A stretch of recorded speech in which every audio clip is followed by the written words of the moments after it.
পাশে মানুষের সাথে আমরা আছি এই বাংলাতে। আপনারা দেখছেন সংবাদ শিরোনাম। দেখলেন তো অনেক কিছু, এবার দেখুন নতুন কিছু। নমস্কার, আমি প্রাচী, আপনারা দেখছেন সংবাদ শিরোনাম। ভিক্ষা নয়, চাইছি দিন, 2 বছর সময় দিন।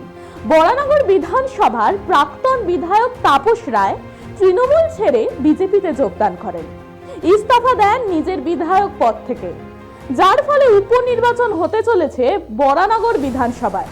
চলতি লোকসভা নির্বাচনের একদম শেষ দফা অর্থাৎ 7ম দফা 1 তারিখে এই বিধানসভায় উপনির্বাচন।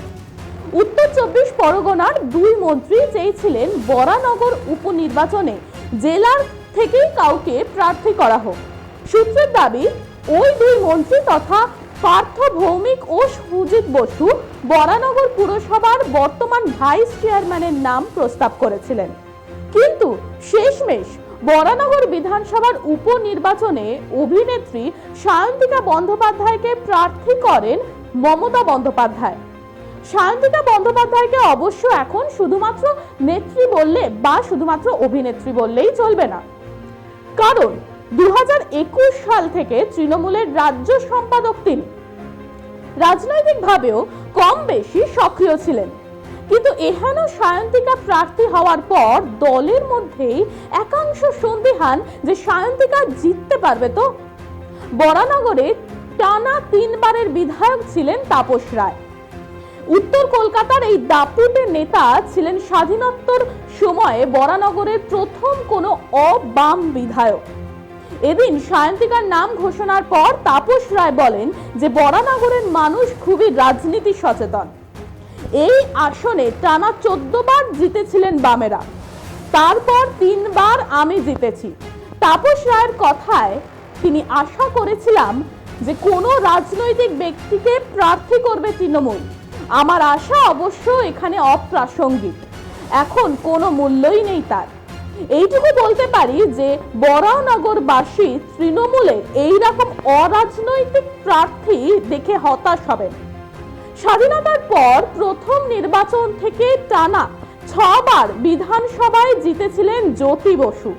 প্রথমে অবিভক্ত কমিউনিস্ট পার্টির প্রার্থী হিসেবে, পরে সিপিএম প্রার্থী হিসেবে, পরে বামফ্রন্টের শরিক দলগুলিকে ওই আসন ছেড়ে দিয়েছিলেন সিপিএম।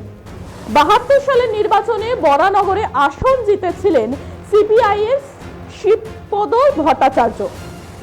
তারপর 77 সাল থেকে 2011 সাল পর্যন্ত টানা 34 বছর এই আসন ছিল আরএসপির দখলে।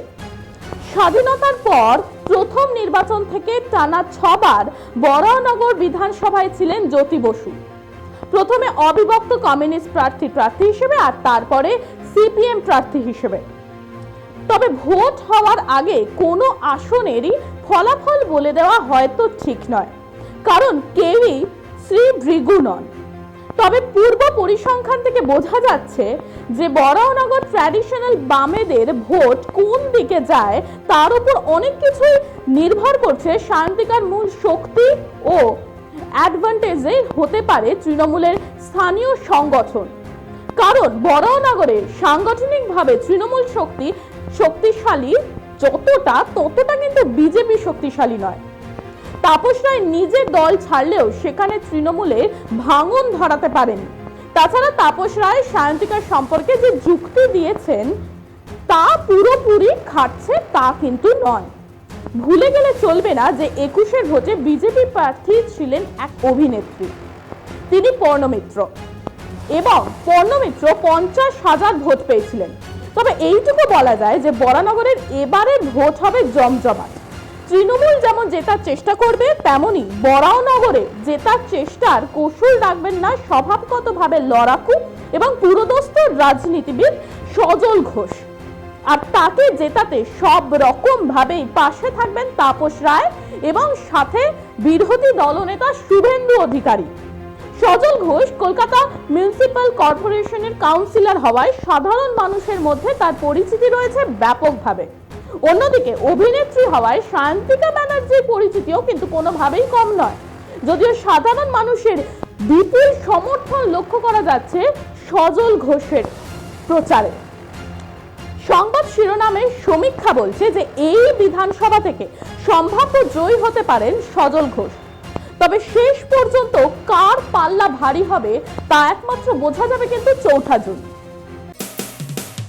মানুষের পাশে মানুষের সাথে আমরা আছি এই বাংলাতে। আপনারা দেখছেন সংবাদ শিরোনাম। দেখলেন তো অনেক কিছু, এবার দেখুন নতুন কিছু।